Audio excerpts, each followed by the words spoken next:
There was song and sound at the same time altogether. Before Halfdane's battle plotter, the gleewood plucked, a lay often recited, when a whole performance Hrothgar's bard before the mead bench was obliged to utter, concerning Finn's heirs with whom, when disaster struck them, the hero of the Halfdanes, Hnaf the Shielding, on the Frisian battlefield was fated to fall. Truly, Hilbert did not have need to praise the good faith of the Ortons. She was guiltless, bereft of her dear ones in the war-play. Her son and brother, they fell in accordance with fate, wounded by spear. That was a mournful woman. Not with reason did Hog's daughter grieve over fate's decree when the morning came.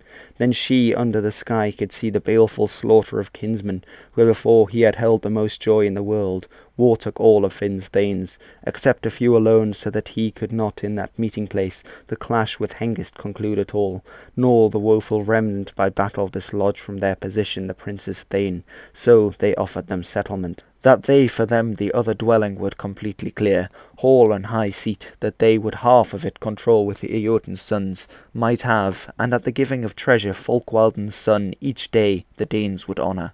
Hengist's company would revere with rings, with even as much precious possessions of ornate gold, exactly as he the Frisian kind in the beer hall would wish to embolden.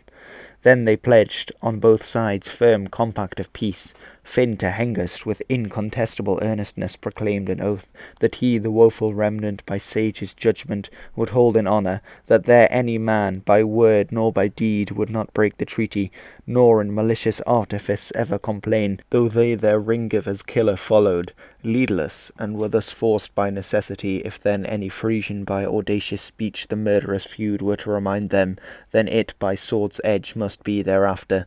The funeral pyre was prepared, and Ingwi's gold raised from the hoard. The war-shielding's best battle-man was ready on the bier. At the funeral pyre was easily seen the blood-stained mail shirt, the swine all golden, the boar hard as iron. The prince had many who were destroyed by wounds. Great men had fallen in slaughter. Then Hilbert ordered as Hnaf's pyre, her own son committed to the fire. The body vessel burned, and put on the bier. The wretched woman at his shoulder, the lady lamented, sorrowed with songs, the warrior was laid out. Spiraled into the clouds, the greatest fire of the slain, roared before the mound, heads melted, the wound gates burst open, then blood sprang forth from the hate-bites of the body. The blaze swallowed all up, the greediest guest, those who were taken by battle from both peoples, their vigour was dispersed. The warriors returned then, to seek their houses, bereft of friends, to see Frisia, their home and high fort.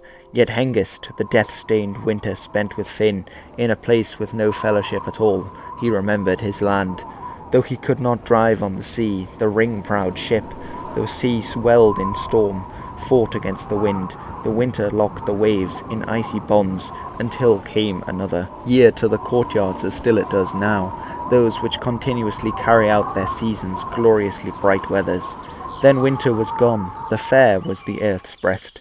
The exile was anxious to go, the guest of the dwellings. He of vengeance for grief sooner thought than of sea path, and whether he a bitter encounter could bring about, for that he of the Eoten's sons inwardly remembered. So he did not refuse the worldly practice when to him whom laughing the battle light, the finest blade he placed on Hnaf's lap. Among the Eotens its edges were well known.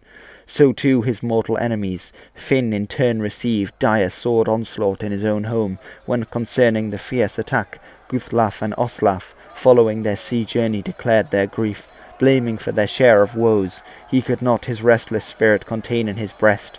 Then the hall were decorated with the foes' lives. So too Finn was slain, the king amid his troop, and this queen was seized. Shielding shooters ferried to the ships all of the house goods of the nation's king, which they at Finn's estate could find, shining jewels and well-cut gems. They on the sea path the nodal lady ferried to the Danes, led to the people. The lay was sung, the gleeman's tale.